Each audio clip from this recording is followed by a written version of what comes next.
Hi, world. Welcome back. Today, I want to talk a little bit about what powers or abilities does the Great Table of Earth contain according to the great angel Ave, or what Alan Moore and I wrote about more than a decade and a half ago in an article subtitled, "What's This Grid For Anyway?" This is part of my series on the Great Table of Earth and also my series of novel approaches to Enochian magic. So, since Alan and I wrote most of these articles together, I thought you'd like to meet him. There is Alan. And I am assuming that you know what the Great Table of Earth is, that you're familiar with a certain form of exploding it into four watchtowers and a table of union, although I will talk about that more in this video. And I assume that you're aware that these little squiggly things in there are Enochian letters, part of a alphabet that some believe comes from the angels. Others believe it comes from extraterrestrials, whatever you think it is. But what is this grid for? This is how it is sometimes represented with Roman letters, and that thing in the middle, the table of union, is a representation of something that is here in the black cross, but once you explode it out in three directions, you can't picture this because this basically connects the top and the bottom of it. And in my opinion, and that of some others who I've talked about or will talk about in this novel Approaches to Enochian series, makes a kind of hypercube that rotates through its own center. So, before we talk about what the great angel Ave says, that is, before we get into quantum phenomena or talk about Vedic Siddhis, we might ask, what does the Table of Union Black Cross represent and why? And the answer to that briefly is that it's something that unifies the great table so that all parts of it connect with and can talk to each other. It unites the outside with the inside, above with below, so that this great table of Earth basically becomes like the central operating system for your whole Enochian temple setup so that it can run the best way possible. It's something that will help the operator understand all the things that the table contains, basically, in that the black cross can't really be represented in 3D, but you can't access those other things except through consciousness. So, these are the Roman equivalents of the letters in the black cross. You may recognize this, Alexarape Koiman, they're the words in the opening of the veil. But what is the opening of the veil other than access to a multiverse? And here is the same thing without the L written in Enochian. If you want to know more about that, there is another video on that in my Great Table of Earth series, and the link to that is below. But I just here want to give some starting points and only starting points regarding the Great Table, so you know something about this thing that the Great Angel Ave says contains all these other amazing things. It was originally received as part of a singular grid or map, that one you saw a couple slides ago, called the Great Table of Earth. The watchtowers are joined by that black cross that I showed you. And from that cross, you get various names derived from all kinds of things, most importantly, the Tablet of Union. The Great Table is the last component of a system and language delivered to Dee and Kelly over many years, and clearly dependent upon the components that had come before it. The components that come before it generally have predecessors in the Renaissance and medieval magical tradition. The Great Table, no, not really. It has more parallels with John Dee's Monas Hieroglyphica than other things that have come before, unless you're looking at spy things like Carden Grills. In contemporary magical practice, the watchtowers and the Tablet of Union or Black Cross are the most commonly encountered parts of the Enochian system, beyond perhaps the language itself. They're the so-called Enochian tablets, also known as the elemental tablets or watchtowers. If you're in a post-Golden Dawn magical order, you use them all the time, but oddly, the things they are dependent on are not really talked much about and I'm not going to talk about them here, but I just want you to know that. Hopefully, who's ever bringing them in is astrally setting up those things, or that the tablets themselves have not been activated, which is how some temples do it. Because despite being the last received and most complex part of the system, they've been the least studied, even though they're the most used. A lot more attention has been paid to the Heptarchia, for example, the Seal of Truth, Sigillum Diameth, especially. But let's continue on talking about the Great Table, because we want to know how it can contain all these powers that Ave is going to tell us that it contains. The reception of it starts in May of 1584 after 2 years of D and Kelly's angelic conversations. Those yield all the previous components of the system. The letters, the Seal of Amet, the Holy Table, the Laman, the Pele Ring, as well as various other personal and political commentary. So after that, Dee and Kelly begin receiving material that becomes part of the Great Table. And we could go through a lot more information about it and how it's lettered, but that's lots of other places, other videos on this very channel. So I'm going to assume that you know enough that you clicked on this video. You know what this thing is, even if you don't know the intricacies of it. And we're going to look at the surrounding commentary.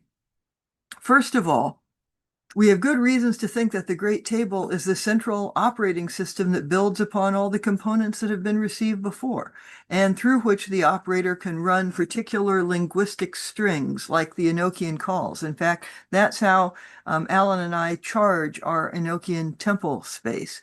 More of that will be talked about in one of the final videos in this series, the complete Ophanic Handbook. And later on, I will be putting out a video showing how to use the calls to charge the tablets.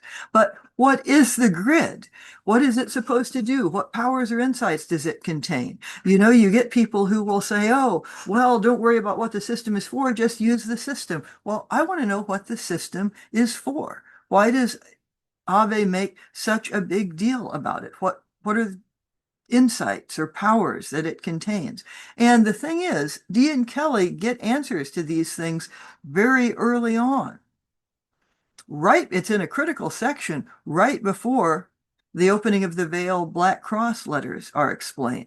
And what Ave says is just so incredible that everyone I know but Alan and I have just ignored it. So, June 26, 1584, Dee records the angel Ave telling Dee through Kelly what the Great Table contains.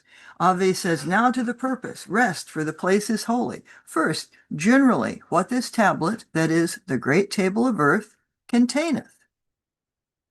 All human knowledge.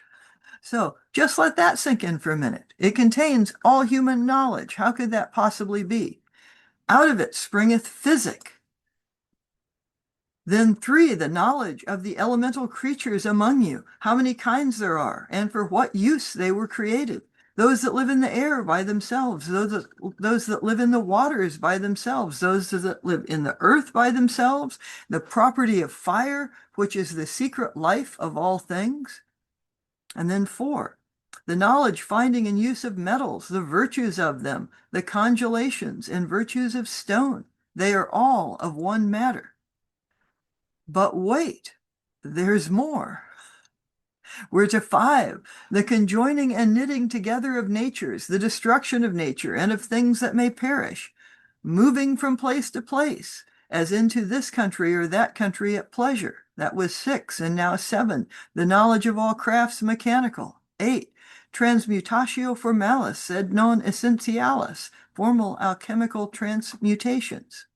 And then 9, and D here has a note in the margin, the 9th chapter may be added, and is of the secrets of men knowing, whereof there is a particular table. What is that table? By the way, one table that could be is the table of Nalvaj, but that too is a great topic for another day. So let's go into this first and look at some modern word translations. First of all human knowledge. If we think of knowledge as an information field, which is a common way to look at it in our time, but not Dee's, then could this mean access to as much of the knowledge in that information field as humans can comprehend, access to what we now call the quantum field? It could. Knowledge of physics. Physics, it means simply medicinal, physical, mental, moral, or spiritual curatives. They weren't separated out in Dee's time. Also, the ability to heal yourself. So, knowledge basically there of how living things run. Knowledge of elementals. We know what the elementals are, right? The salamanders, gnomes, sylphs, and all those good things. So the knowledge of how those beings live and exist. The joining of natures and destruction of nature. Now, this is a big alchemical nod in ways to some of the things in the Turba Philosophorum and that sort. Also, well, I'll just pause here and say that in the 16th century, this word meant something extremely different today. Today, we use it to mean something like countryside. But in the Middle Ages, Natura was often portrayed as a goddess, and the term itself is both sexually and alchemically charged, especially when you start getting translations of classical texts coming into Western Europe in the Renaissance. It can also mean the origin point. In Dee's hieroglyphic monad, he puns relentlessly on this term. In Theorem 15, for example, he writes, nature rejoices in nature. That's an allusion to the most secret mysteries of the great Ostanes. And he's clearly there making multiple sexual and alchemical puns about the creation, transformation, and recreation of living things. So how does that become an origin point? Like this. Part of what Dee is nodding to in the Monas Hieroglyphica and would have been quite aware of any time that the word nature is coming in is this idea in nature rejoices in nature that only a lion can beget a lion, only an ox can beget an ox. That is, you get certain forms back to their origin point, but then those origin points become the 5 elements. Okay, so that's one way of looking at this. How to travel from place to place. Now, David Hulse, in his Western Mysteries Enochian section, takes this to mean astral travel via the names of the 91 governors. And for some people, there's 92, and for others, 93 governors. But I'd shorten it simply to astral travel or remote viewing and consider how that would affect any sort of meditative path working. Because in a very real sense, when you do a path working, you're doing a kind of astral travel or remote viewing. You're just in a path working, remote viewing a thing that you are imagining at the same time, rather than going outside of your body and remote viewing a real physical thing in this time or another. Okay, next, mechanical crafts. If you use that in the same context familiar to Dee in his own writings, like the Propoidomata Aphoristica, that would include celestial mechanics, because Dee's work in optics and navigation was directly tied to what we would now call celestial mechanics. How does an object in space exert force on Earth or influence?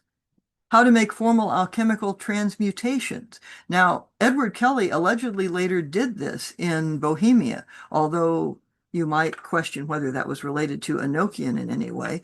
And formal alchemical transmutations as used in writings of Dee and Kelly are most often those associated with George Ripley.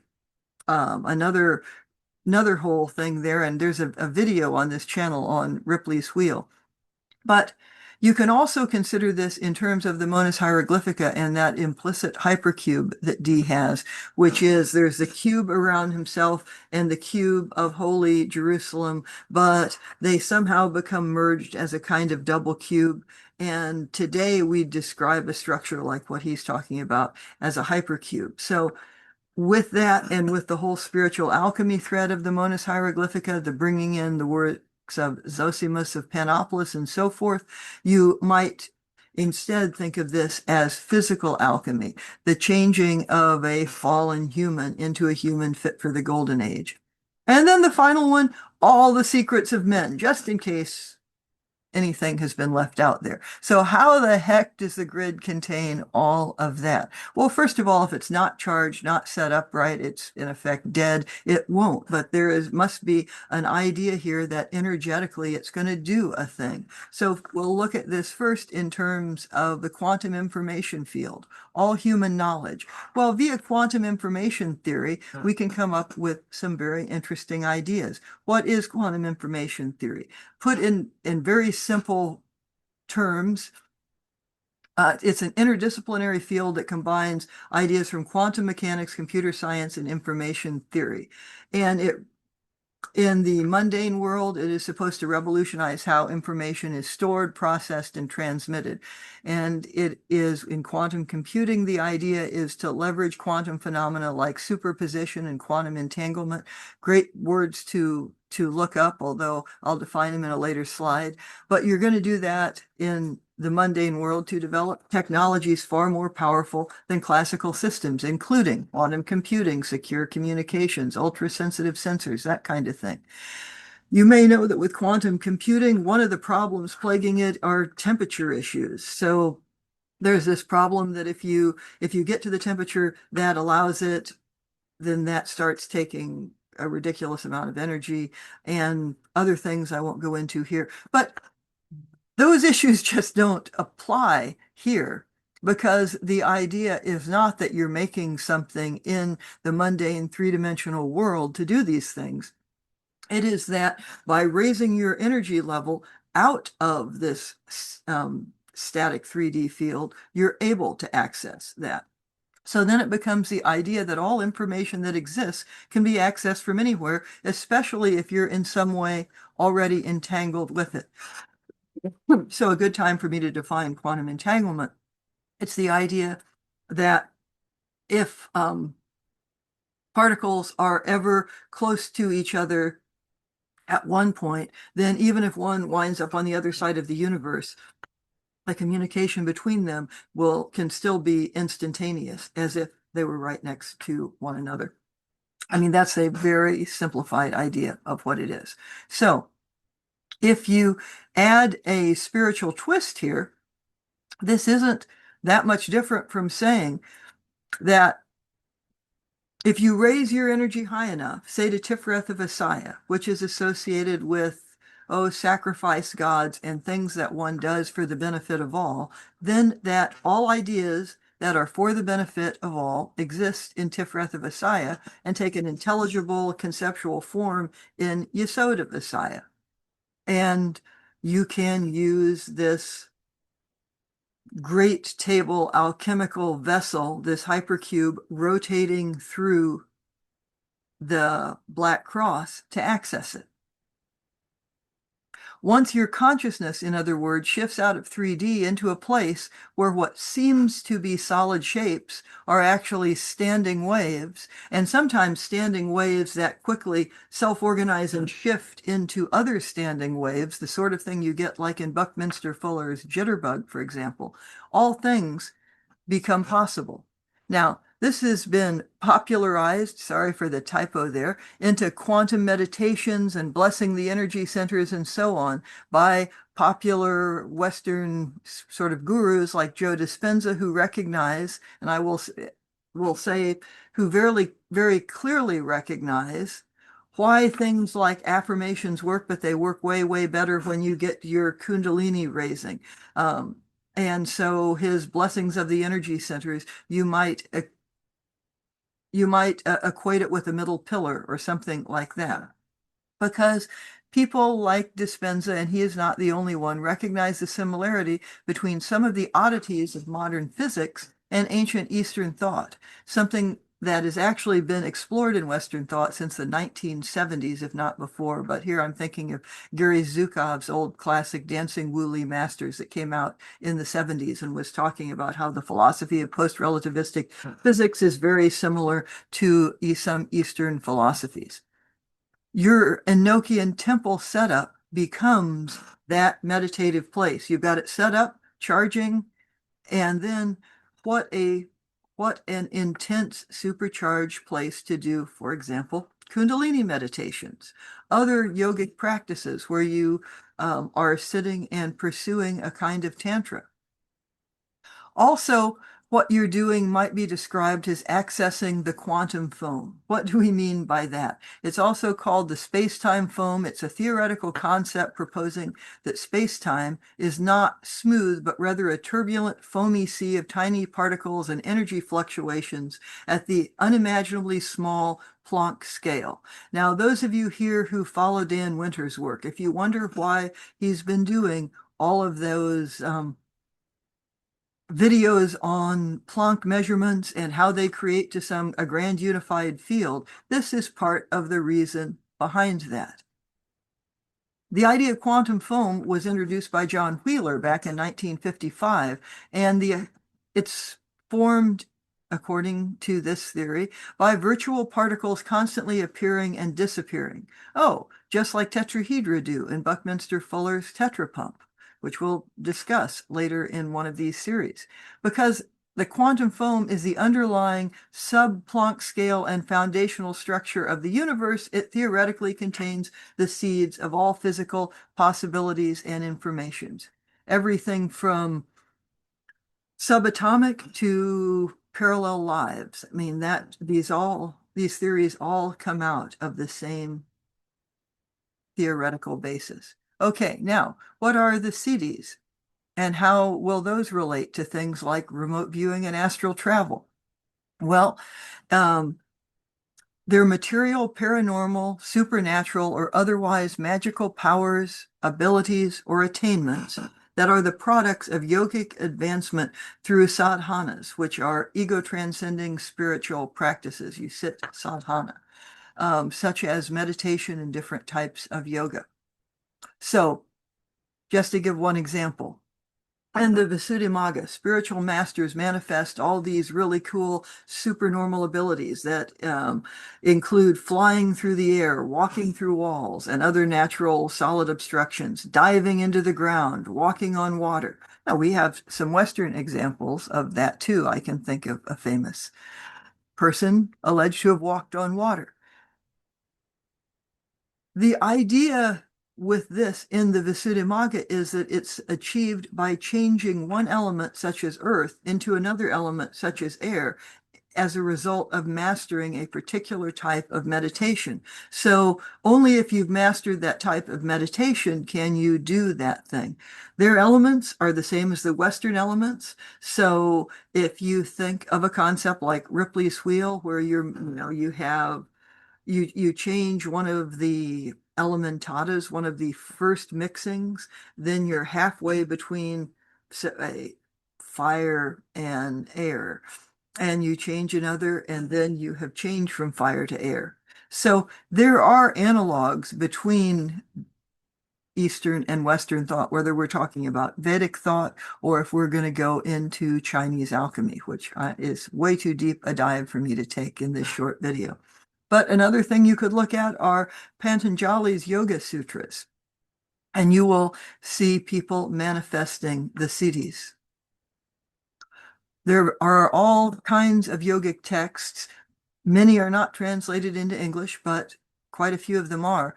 They tend to have masters doing things that sound incredible, and they're dismissed, like their spirit leaves one body and inhabits another. Well, in a certain way, we could call that spirit possession, but what if they then physically match frequencies and live in that body? Well, that's the kind of thing that Lobsang Rampa described in some of his books. He said he was a Tibetan master that had inhabited the body of this Irish guy who was of the same frequency.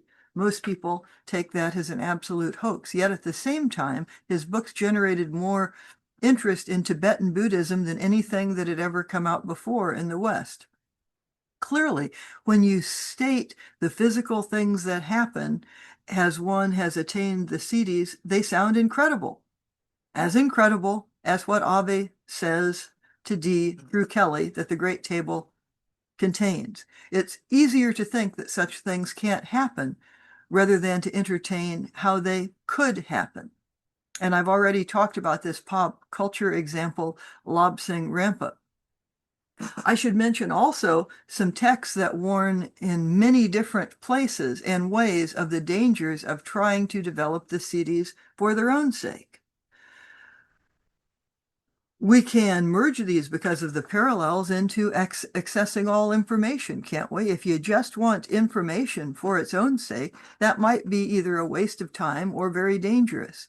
On the other hand, if this kind of thing is developed as a natural outcome of spiritual practice, just something that eventually happens, well, that's kind of different. But say, there are examples, and I'm thinking here of some given by Dr. Stephen Greer, but not only him, of military development, for example, of remote viewing, and how that certain people who were very good at this were pushed very hard and became very proficient at remote viewing. So what tended to happen was incredible depression and suicidal thoughts among the people who were pressed into developing this ability without the spiritual side of it. There was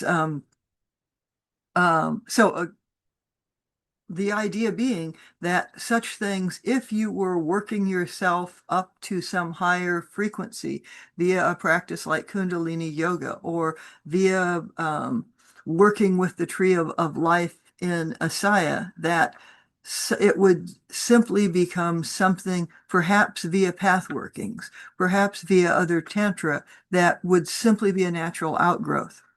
Now, some examples from our Enochian practice that seemed more like Siddhis than Western magical practice include spontaneous remote viewings that Alan and I had, and they were spontaneous. We were not trying to, for example, have somebody who appeared to be D and who we then found out was Edward Kelly sort of popping into our room. But it seemed to just happen in the midst of some really intense Enochian work, and it happened more than once. Also, Vincent Bridges and I, before his untimely death in 2014, were working on explorations with Dee and Shakespeare. Now, we wanted the information. It wasn't spontaneous. So everything that came up then, let's just say it did me no professional good as an English professor to be delving into Shakespeare theories. But it was fascinating how Vincent went about this kind of research. He decided, well, he was probably quantum entangled with Dee and Kelly, which I would agree. He opened the veil and he decided to do some remote viewing of the past, noting that when the veil is open, it's much easier to peek in. And so then he would describe a thing, and my research job was to figure out, okay, who are these 10 people around John Dee's table at Mortlake? And what a surprise that 3 of them seem to be women and none of them are Jane Dee because she's doing something in the next room. That kind of thing. I mean, fascinating. But if you do it to get the information for ego advancement, which is frankly what we were doing, may not help you that much. On the other hand, the natural outgrowth that happened with these guys just showing up with Alan and I helped our practice incredibly. Okay, so again, on the screen here, you're seeing what the table contains according to the great angel Ave. Now, after all of these things are said, she disappears for a moment, and then Dee records her reappearing with 3 others whose names should be familiar to you. I will just say them because they are the names of the tablet of union, and I'm going to pronounce them the way that you say in the opening of the veil. In cum elixarape comananu tabitoem. So we get that and the Black Cross before we get other things about the table and the Raphael recension and so on. So that is what the great angel Ave tells us that the great table of earth contains. As usual, your mileage may vary, but it's a fantastic food for thought. And sometimes food for thought, when you least expect it, turns into your actual practice. Okay, that's all for now. Bye-bye.